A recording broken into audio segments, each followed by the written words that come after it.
একটা ক্যাডবেরি দিয়েও যে চকোবার আইসক্রিম বানানো যায় সেটা কি তোমরা আগে জানতে বলো তো? মিথ্যা কথা, আমি বিশ্বাস করি না। আমিও বিশ্বাস করি। পকেটে গরম না, তাই মায়ের পকেটটাই ঝাড়তে এলাম, পার্সটা আছে দেখলাম, পার্স খুলে দেখে 20 টাকা আছে, মানে 10 টাকা দুটো কয়েন ছিল দেখলাম।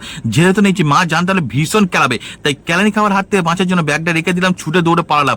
দোকান থেকে 20 টাকা ক্যাডবেরি তো নিয়ে চলো আইসক্রিম বানাতে হবে। প্রথমে জল গরম করলাম, আইসক্রিম ডেয়ারি মিল্কটা চুবিয়ে মেরে ফেললাম, চামচের সাহায্যে ভালো করে গলিয়ে নিয়ে প্যাকেটের সিলটা কাটলাম। এবার গরম দুধ নিয়েছিলাম, সেই দুধটাকেও ঢেলে ফেললাম। এবার কাজু দিতে হবে মনে পড়ে গেছে, তাই মায়ের কাছ থেকে কাজু ধার নিলাম। ইউটিউবের চ্যানেলটা বন্ধ করে 4টে কাজু মা ধার দিল।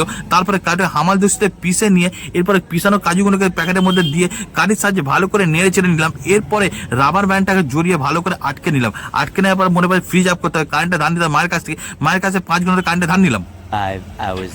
5 ঘন্টা পর ফ্রিজ থেকে আইসক্রিমটা বার করে দিলাম। পপার আইসক্রিমের শেপ নিয়েছে, প্যাকেট করে দিলাম, প্যাকেট থেকে আইসক্রিমটা ভেঙে গেল, বাট খেতে কিন্তু ভালো হলো। চকোবার আইসক্রিমের টেস্ট লাগলো, কাজুটা যত পর্যন্ত টেস্ট ভালো। তোমরা এটাকে 10 মিনিটে কমেন্ট করে ভিডিও ভালো লাইক সাবস্ক্রাইব করতে ভুলো না। বা